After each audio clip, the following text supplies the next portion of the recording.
I had wanted to meet George Gershwin long before I finally managed to.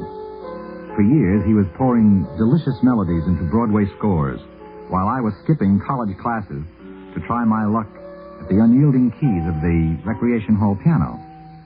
These frustrating attempts at composition would frequently end with an angry abandonment of my own futile search and a fierce pianistic switch to the latest Gershwin gems, which I would play with easily as much envy as admiration.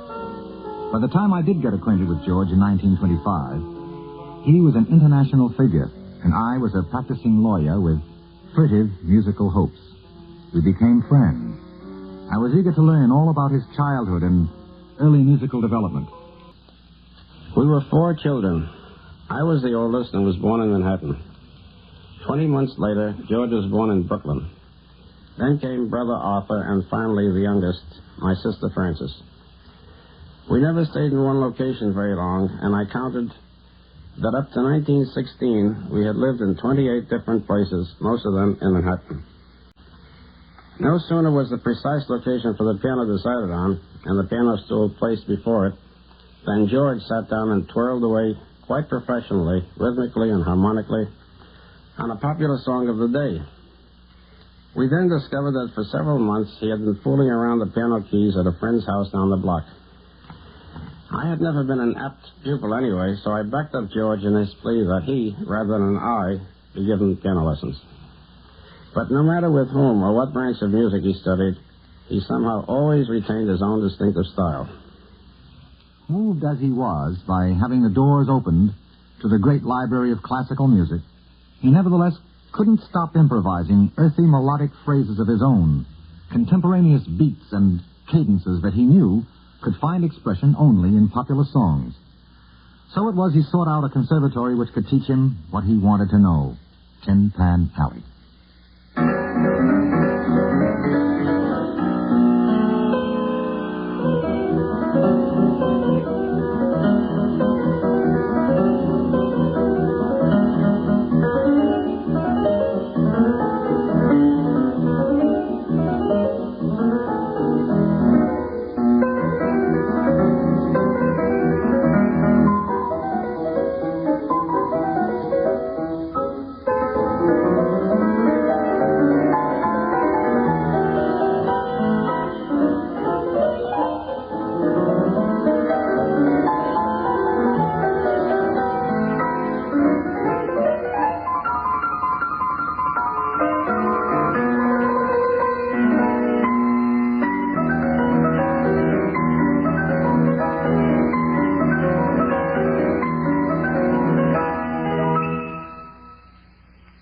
While George Gershwin worked as a song plugger, he was also learning his trade.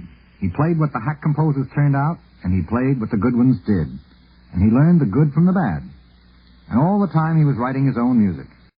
And the king of Tin Pan Alley was Irving Berlin.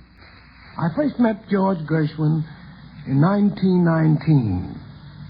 And I am now looking at a song that I wrote when I came out of the Army that George Gershwin transcribed or took down for me, because I can't write music, at the offices of T.B. Harms, because I then was thinking of going with Max Dreyfus, his publisher.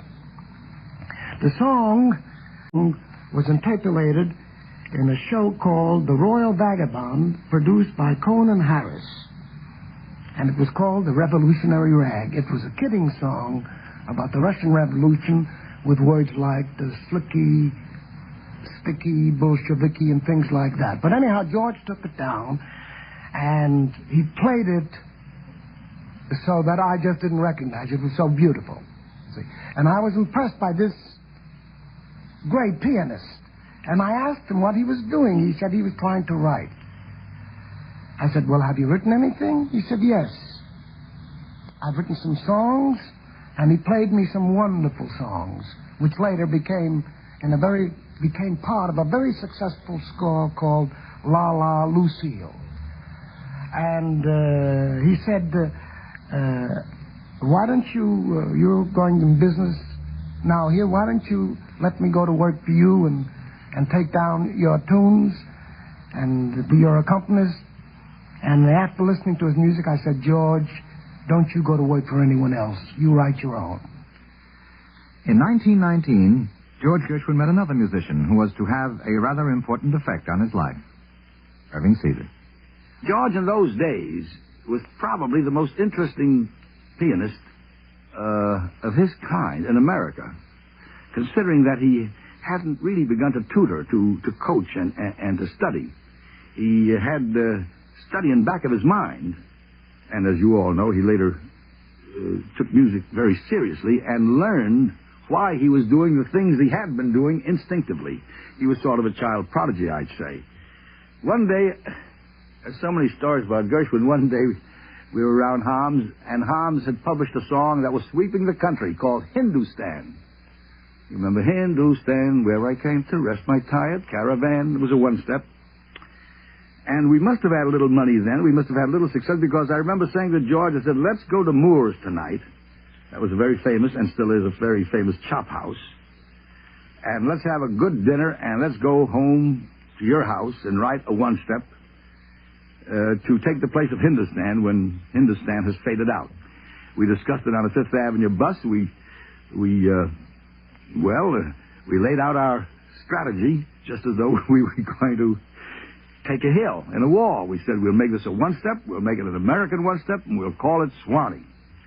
And we went up to his house and got over to the piano.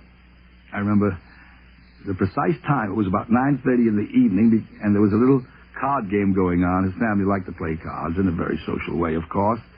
And the dining room where the card game was going on was divided from the little piano alcove. And we wrote Swanee in about 12 or 15 minutes. Gershwin had produced his first great hit. It was not his greatest song, and he knew it, but it had done a marvelous thing for him. Now he was free to compose. Today, it may seem surprising that The Man I Love, Liza, and Fascinating Rhythm were thought of as extremely sophisticated songs when first heard. If they are now part of the language, so to speak, we must remember that the boundaries of the language were stretched the moment Gershwin appeared on the scene. He once said, "I hate the obvious." He proved it in every phrase.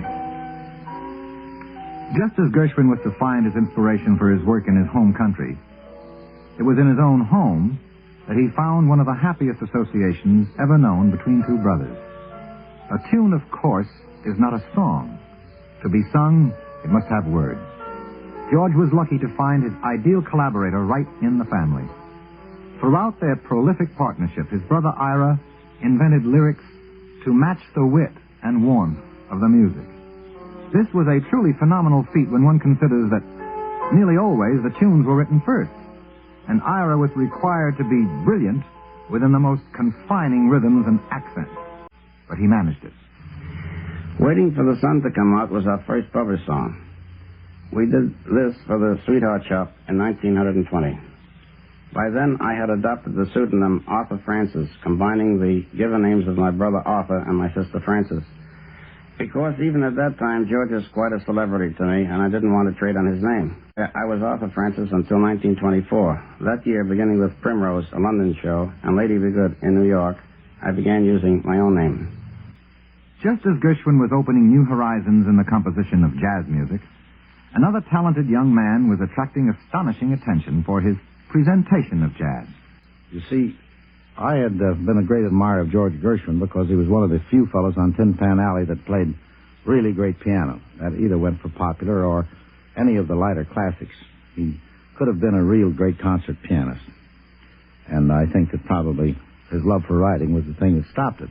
And George and I had discussed for a long time about a concert, a jazz concert. We felt that, just maybe once a year, that it would be all right to let down everybody's hair a little bit and have a jazz concert in amongst the regular concert series.